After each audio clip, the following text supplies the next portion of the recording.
4.5 is now adding or subtracting unlike fractions. So we basically have all the skills to do it from 4.4. So 4.4 says as long as your denominator is the same, just do the math with the numerators. And then the second half says, hey, if you don't have the same denominator, this is how you build the same denominator. And then the third part was, if you had that new denominator, how do you make the numerator new to get an equivalent fraction? So what we're going to do is we're going to try to make these have the same denominator, because at that point we know what to do. How we do that is we first need to find our LCD. Once we find our LCD, we need to convert each fraction into an equivalent fraction like we did at the end of our last notes. Then we can do the math, okay? So how are we going to come up with our LCD? Well, I'm still kind of doing the factor tree method if you guys are okay with that. You don't have to though, okay? So for your LCD, both denominators need to be represented completely, all right? Who's our first denominator? 7. So what do we need for sure? A 7. Go to your second denominator. What does he need? A 3 and a 7. Who do we already have? A 7, so what do we just need to add? A 3. What's 7 times 3? Do you guys agree that 7 goes into 21 and 21 goes into 21? We're good, okay? So this basically just says if we cut each cookie cake into 21 slices and figure out what those slices are, we can do the math. So what I'm going to do is I'm going to rewrite each of these fractions. But what's my new denominator now? 21. I'm slicing them. What's nice is when one of your denominators is the LCD, you don't have to change him at all, okay?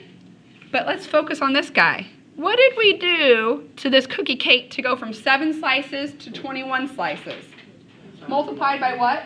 3. So guess what we need to do on the top? So we're going to just go times 3 up there. What is that going to turn into? 6.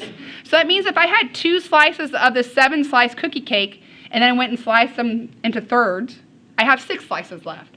What about him?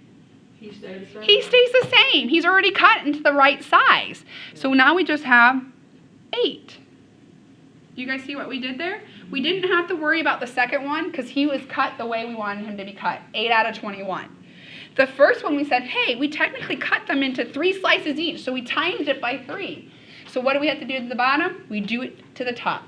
At this point, guys, this is 4.4, right? When you have the same denominator, what do? Keep that denominator the same. We don't need to add denominators or anything, right? Each cookie cake's cut into 21 slices. Of those 21 slices, how many total slices do we have? 14. Because 6 plus 8 is 14. You put that into MyMathLab, it'll give you a red X. It'll say, although your answer is correct, it's not completely simplified. And you're like, okay, now I got to remember 4.2, right? So what we're going to do is, what is 14 split up to as far as a factor tree goes? 2 and 7. What is 21 split up as a factor tree goes? 3 and 7. What do you notice they both have a factor of? 7. So we can cancel out the factors of 7 and we're left with 2/3. What does that mean? It means if we take a cookie cake that's 2 7s and add 8 21st to it, we have 2/3 of a cookie cake total. Okay? Just one step at a time. That's all we have to do. Again, if you guys can look at 14 and 21 and know that they're both divisible by 7, that's fine. But I kind of just do this no-fail method so I catch every little factor that they might share. All right, let's focus over on example 2. What is 6 split up as far as a factor tree goes? 2 and 3. What is 9 split up as a factor tree? 3 and 3. So let's go build our LCD.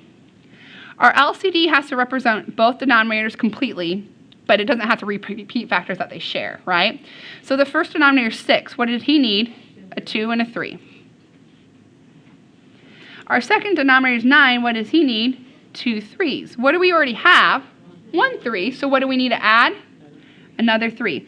And guys, again, remember the whole idea is you should see both denominators there. Here's 6, right? Here's 9. So then you just multiply. What's 2 times 3? 6. What's 6 times 3? 18. And then just stop and ask yourself, does that make sense? Does 6 go into 18? Does 9 go into 18? Is 18 pretty small? We found the LCD, okay? So what we're going to do is we're going to convert both of our fractions, but now our denominator is going to be 18. So we're going to take this cookie cake that was cut into 6th and now cut them into 18th. So what are we doing to each slice? We're multiplying them by what? How do we get from 6 to 18? Times 3. Okay? So if we multiply the bottom by 3, what do we have to do to the top? Top by 3. What's 5 times 3? 15. And who's going to tag behind? Y.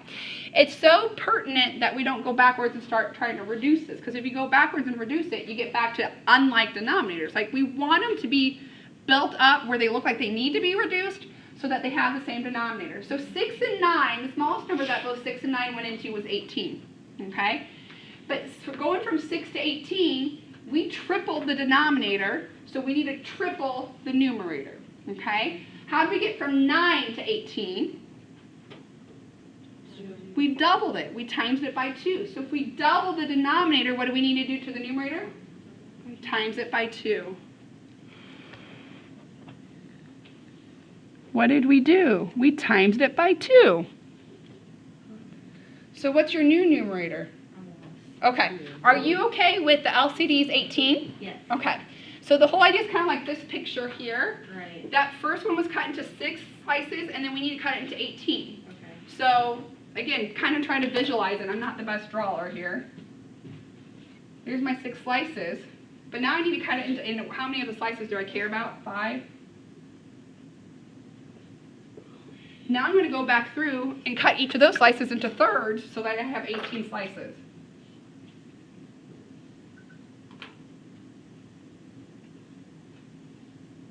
And we want to know, is it still just 1, 2, 3, 4, 5 slices? No, it's 1, 2, 3, 4, 5, 6, 7, 8, 9, 10, 11, 12, 13, 14, 15. Okay. The whole idea is when you start slicing it into more slices, your numerator gets sliced into more slices. So whatever you do to the bottom to get to your LCD, you just make sure you do it to the top. So we multiply this first fraction, 6 times 3 to get 18. So we need to multiply the top by 3 to get 15y.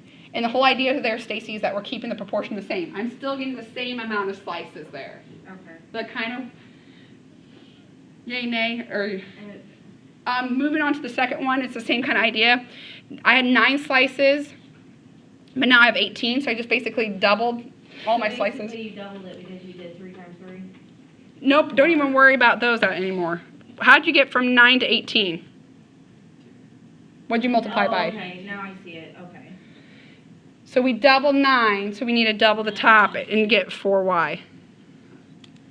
And again, if you kind of questioning it, Stacy, like think backwards. Like if you were to reduce this, this should reduce to 2 over 9. Okay. If you were to reduce 15 over 18, that should reduce to 5 over 6. But the whole idea is we're kind of going the opposite way because we want them to be the same size now. Now all of our slices are the same size. They're all cut into 18ths, so we can do the math. Okay. Does that kind of help? Yeah. Anybody else that's stuck? Is that clear? You're kind of... I don't, like, I get it, but I don't. Okay, I know. That's kind of isn't that how we all feel. Are you okay coming up with the LCD being 18? And then the whole idea is he was 6 slices, now he's 18 slices. So we triple the amount of slices. So if we triple the amount of total slices, we need to triple the amount of slices that we still have, which is the numerator. So if you triple the bottom, you got to triple the top. So that's where the 15 came from. Okay. Guys, how many total things do we have? Well, we have 18 on the bottom. Is that okay? But what's 15y plus 4y? Can we combine like terms there? Why? Because they both have y's, right? What's 15y plus 4y? 19y.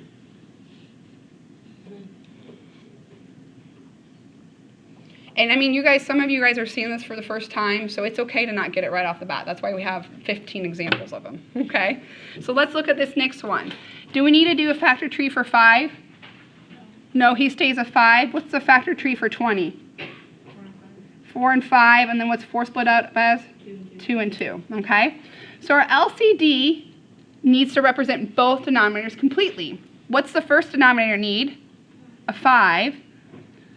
What's the second denominator need? A 2 and a 2. We don't have any of those, do we? So we're going to add it. And then a 5. Guess what we already have?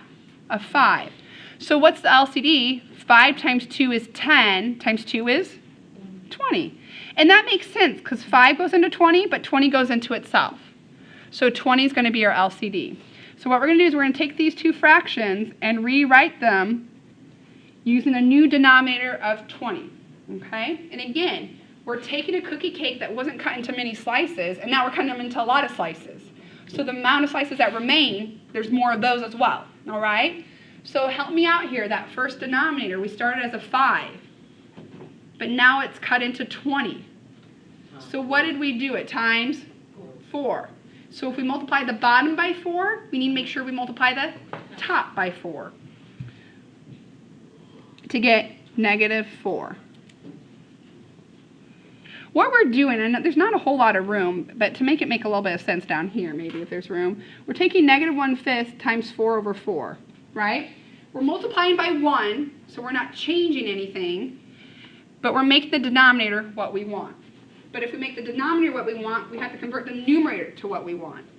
Does that kind of help you a little bit? I don't know. It just gets so bulky if we like show all the steps.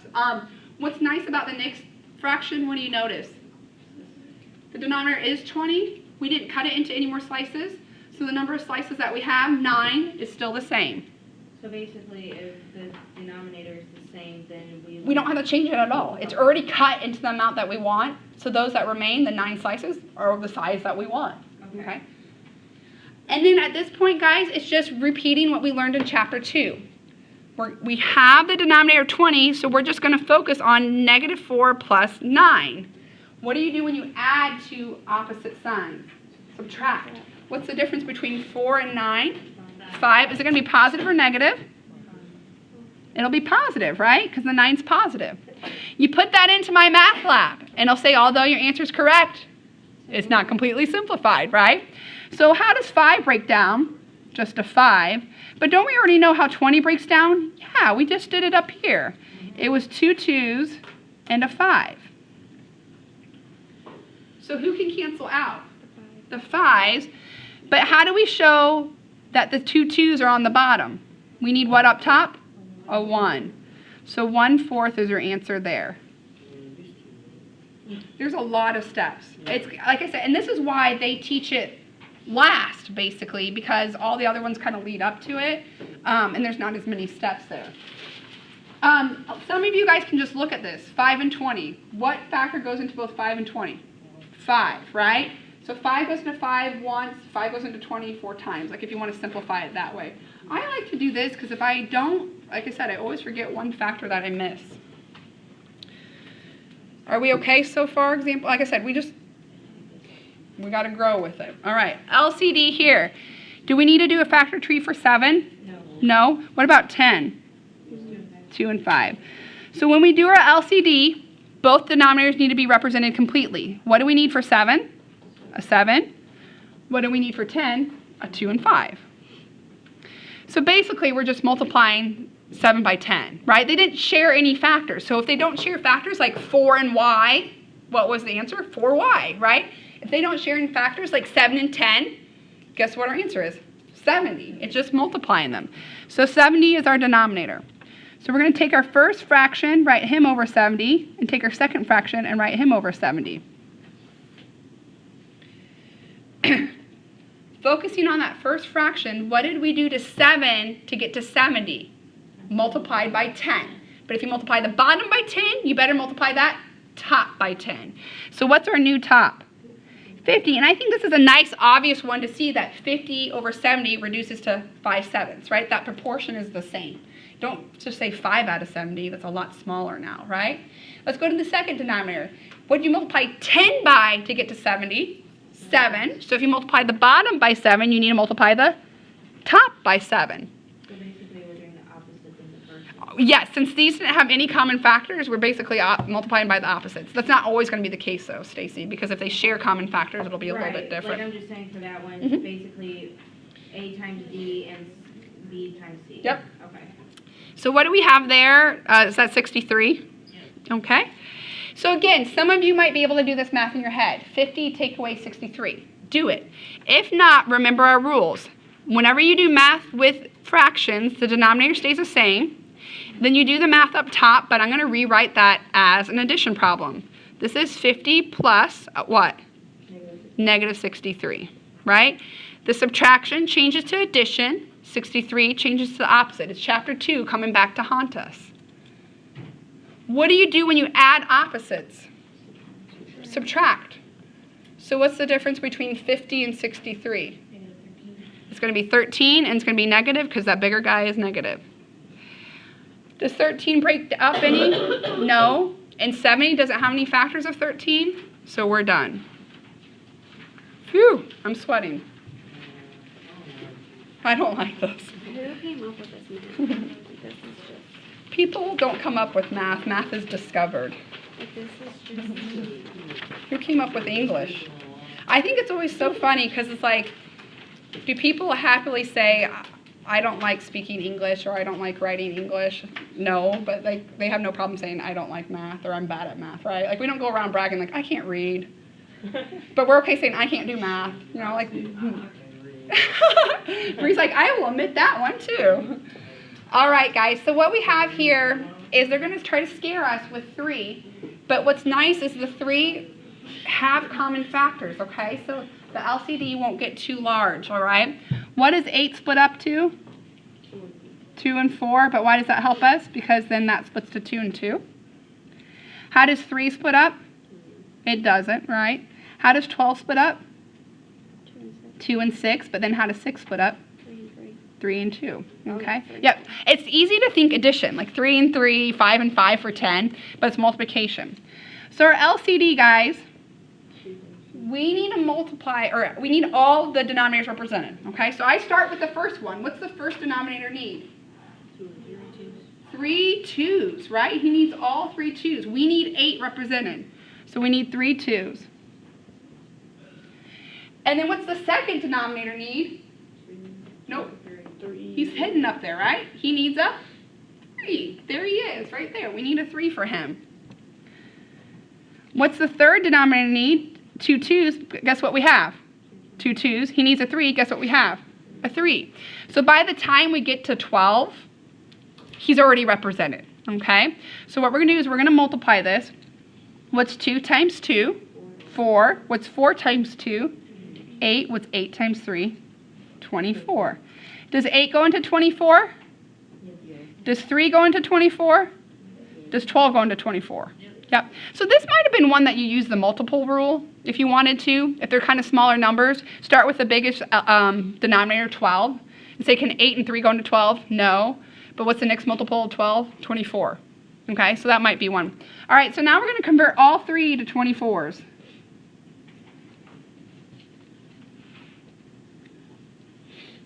We're going to convert all 3 to 24s and just look at one at a time, okay? The first denominator was an 8. What did we multiply 8 by to get to 24? 3. So if we multiply the bottom by 3, we need to make sure we multiply the top by 3. And again, it's keeping that proportion the same. 5 8ths is more than 1/2. 15 24ths is more than 1/2. We want to make sure I'm getting the right amount of cookie cake. If not, I'll be angry, okay? What did we multiply 3 by to get to 24? 8. So what do we need to multiply 1 by? 8.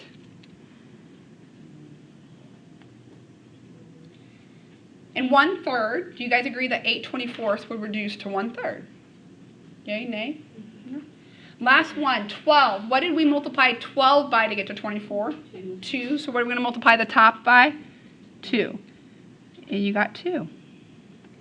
And I say nice when you guys want to use nice, but what's nice about this subtraction problem is we start with the larger number and subtract a smaller number and subtract a smaller number. We don't really have to rewrite it if we don't want, because we know what 15 minus 8 is, and we know what that answer minus 2 is, okay? So what is 15 minus 8? So we have 7 24ths minus 2 24ths. But what's 7 minus 2?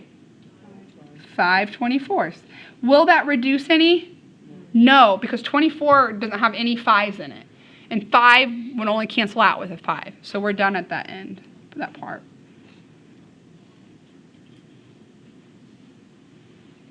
All right, next one. They're trying to scare you. They're throwing variables in there and a whole number. But that's not really a whole number. We can make him a fraction. How can we make him a fraction? Put him over 1. Okay? So, LCD. I'm doing all this work when I don't really need to do this work. You'll see what I'm talking about. What does 1 need? A 1, okay. What is 4 split up to? A 2 and 2. So guess what he needs? A 2 and 2. But what does that end up multiplying to be? 4. If one of your denominators is 1, 1 goes into anything, right? 1 goes into anything. So your other denominator, 4, is always going to be the LCD there, okay? You don't need to remember that. The same rule applies. We're doing the exact same thing, all right? So we're going to cut 5 cookie cakes into 4 slices, and then this other one's already cut into 4 slices. So we're not going to have to cut him anymore, okay? So if we cut these 5 cookie cakes into 4 slices, how many total slices are we going to have? Well, what do we do to 1 to get to 4? Multiplied it by what? 4. So guess what we have to do to the top? Multiply it by 4. But guys, don't you agree that's what would happen? If we had 5 full cookie cakes and cut them all into 4s, we'd have 20 slices total, all right? And that's all it's saying. What about the y? Do we need to do anything to him? Why not? He's already over what we want, so we just have y there. So we have the same denominator. Woohoo! Celebrate the small things. So the denominator is going to stay a 4. And then up top, what's 20 minus y? 20 minus y, right? $20, take away a yo-yo, and you're done. Don't try to cancel the 4 and 20, because that's not really 20. Because if y was 1, that's really 19 up top, okay? So if you have a plus sign or a minus sign, don't start canceling, because that's not really a 20. It's like a number in disguise with like a 20 over its face to try to look like a 20, okay? Because if y was 1, that number's 19. 19 fourths doesn't reduce, so leave it alone.